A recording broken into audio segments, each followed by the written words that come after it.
Alexandra Eala didn't just win a tennis match. She dragged a nation into the spotlight with her racket and her heart. Under the lights of New York, Alexandra Eala stunned the world at the US Open 2025, becoming the first Filipino in the Open era to win a Grand Slam singles match. There are victories, and then there are victories that change the shape of a sport back home. Alexandra Eala's first-round triumph over Denmark's Clara Tauson belongs to the second category. She beat the 14th seeds 6-3, 2-6, 7-6, but the numbers hardly do justice to the drama. Eala was trailing 1-5 in the final set, with Tauson serving for the match twice. Most players would have folded. She didn't. Bit by bit, she clawed her way back, forcing the set into a tiebreaker that refused to end. When it finally did after a nail-biting 13-11, it was the Filipino underdog who stood taller. The grandstand erupted, flags waved, fans screamed, and Eala, overwhelmed by the noise and the scale of the moment, broke into tears. Later, she admitted, "It means a lot. I take so much pride in representing my country."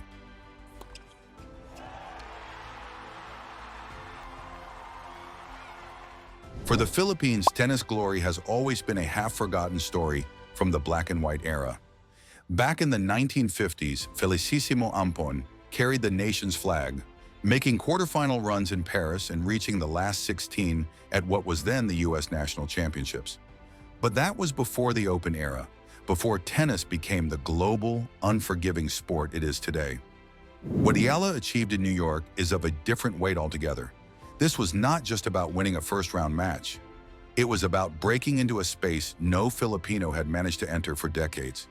In today's era of power hitters and endless depth on tour, her victory is a statement that Filipinos can belong on the biggest stage. To me, it feels like history has come full circle. Ampon opened the door once. Eala has barged through it for a new generation. Let's rewind to how it all unfolded. The opening set went to Eala 6-3, and she looked sharp, mixing consistency with flashes of bold shot-making. But anyone who has followed Tauson knows she isn't easy to keep down. The Danes stormed through the second set, 6-2, shifting momentum and putting Eala under pressure. Then came that unforgettable third set. Tauson raced ahead 5-1, the match all but over. Twice she served for the win. Twice Eala pushed back. The rallies grew longer, the tension unbearable.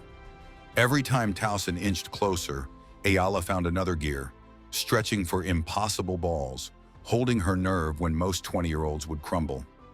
By the time the tiebreak rolled in, the crowd sensed something special.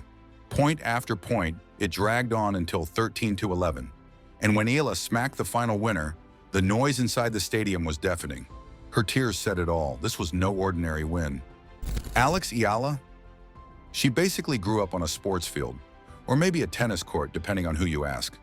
Born and raised in Quezon City, sports are like the family's secret sauce. Her mom, Rose Marie, was out there winning bronze in the 100-meter backstroke.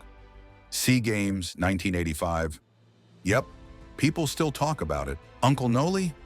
Big shot in the Philippine Basketball Association. Even her kuya, Michael, plays tennis for Penn State. Not exactly a couch potato family, right? So yeah, Alexandra was picking up a racket before most kids could spell Wimbledon. For her, tennis wasn't some after-school thing. It was the thing. She started smashing balls early, and, let's be real, she was better than most adults before she hit her teens. Some early dabbling, but Eala, she was locked in from the jump, like she knew she was aiming for something huge. Honestly, the move to Spain? Total game changer. Imagine being a teenager, packing your bags, and suddenly you're training at the Rafael Nadal Academy. Mallorca, palm trees, and a whole lot of sweat.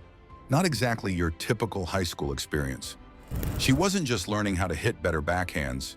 She was living in Nadal's world. The training was brutal. Hours on clay, running drills that would make most people cry, then more hours in the gym. Coaches tweaked every little thing. But the real magic? She learned how to think like a champ. Grit, hustle, humility, classic Nadal stuff. By the time she finished up in 2023, she wasn't just some promising junior anymore. She walked out of there with a pro's mindset and a killer forehand. Before Alexandra Eala was making headlines at the US Open, she was wrecking shop on the junior circuit. In 2020, She and Priska Nugroho from Indonesia took home the Australian Open Girls Doubles Trophy, a big deal for Asia. In the same year, she made it to the French Open Girls Singles semifinals. Singles, doubles. She was doing it all. 2021, another doubles title at Roland Garros. Pressure? She eats that for breakfast. But 2022 was the real jaw-dropper. She bulldozed through the US Open Girls Singles draw and won it. First Filipino to ever grab a junior singles Grand Slam. No biggie, right? Actually, huge. People started whispering, she's going to be the one. Fast forward 2 years, she's back in New York, making good on all that hype. Look, tons of juniors flame out when they hit the pro circuit. Not Eala. She started small in 2020, grinding through ITF events. Nothing flashy, just getting her reps in. Then in 2021, she scored a wild card at the Miami Open. Boom, WTA debut. By 2022, she's not just playing for herself, she's repping the Philippines at the Southeast Asian Games and has bagged 3 bronze medals. Not too shabby.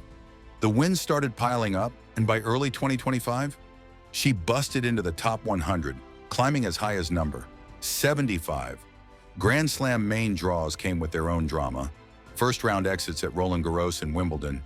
Yeah, but that's life on tour. The US Open, though? That's where she flipped the script. Man, you could feel it when she spoke after her win. Voice shaky, tears still fresh. It means a lot.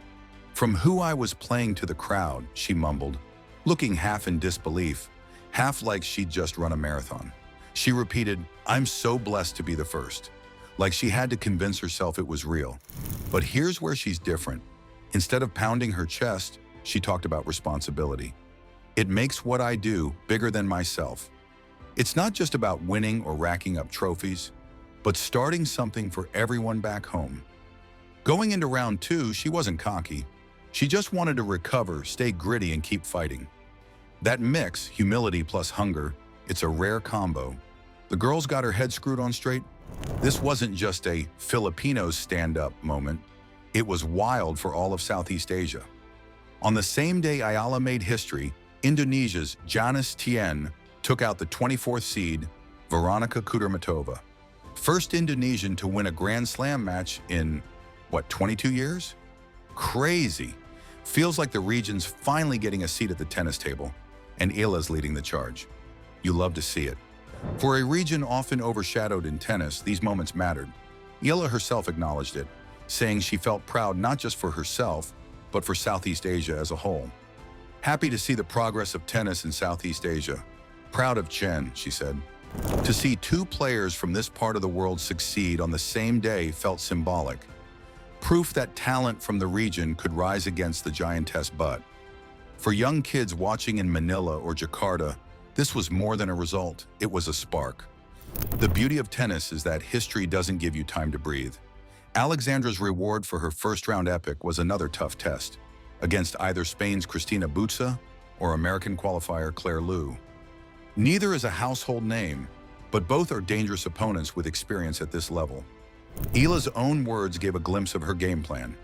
The key for my upcoming match is just to come in with the same mentality, same fight. After grinding through nearly 3 hours of drama, her priority was recovery. Tennis doesn't forgive tired legs. Still, if she can bring the same resilience she showed against Towson, the second round could open even bigger doors.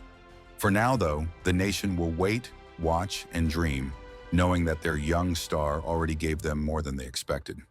Anything beyond this feels like a bonus.